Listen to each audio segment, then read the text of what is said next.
The teacher suddenly noticed something during class. A student was confessing their feelings to him. The teacher thought he had misseen, but the student kept winking at him. He was so startled that he dropped his textbook. Only after picking up the textbook did he realize something was wrong. The student suddenly burst into laughter. It turned out that to play a trick on this new teacher, they had already covered his chair with glue. The teacher calmly walked to the podium. Then he took off his shoes and unzipped his pants in front of the students. The students quickly closed their eyes. But when a girl peeked, she saw he was wearing pants underneath. Their prank was exposed. Another student still wouldn't give up. She said the classroom was too hot and asked the teacher to turn on the air conditioner. The teacher hesitated for a moment, then put on insulating gloves. In fact, the air conditioner switch was live with electricity. He felt complacent in his heart. Then he reached for a piece of chalk, but accidentally grabbed a small mouse. He was shocked and threw the mouse towards the students. The students thought they had finally succeeded, but the mouse had long been replaced. When a girl ended up holding a real mouse, she screamed and jumped onto the desk. The classroom was in chaos.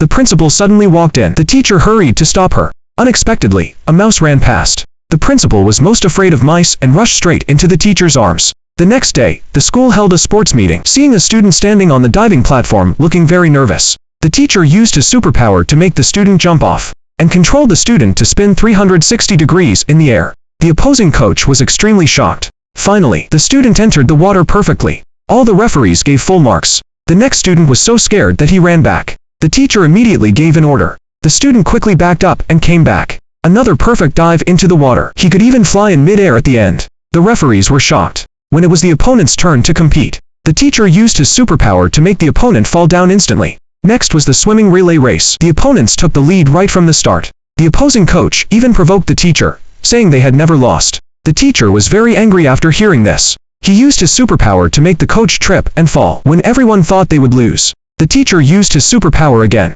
The student swam as fast as lightning. Soon, he caught up with the opponent. The next student performed even more brilliantly. With one diving move, he leapt over half the pool. The opposing coach couldn't believe his eyes at all. Seeing the opponent was about to reach the finish line, the teacher drew a circle again. The opponent then started spinning in place. In this way, the student won first place. Would you also want such a teacher with superpowers?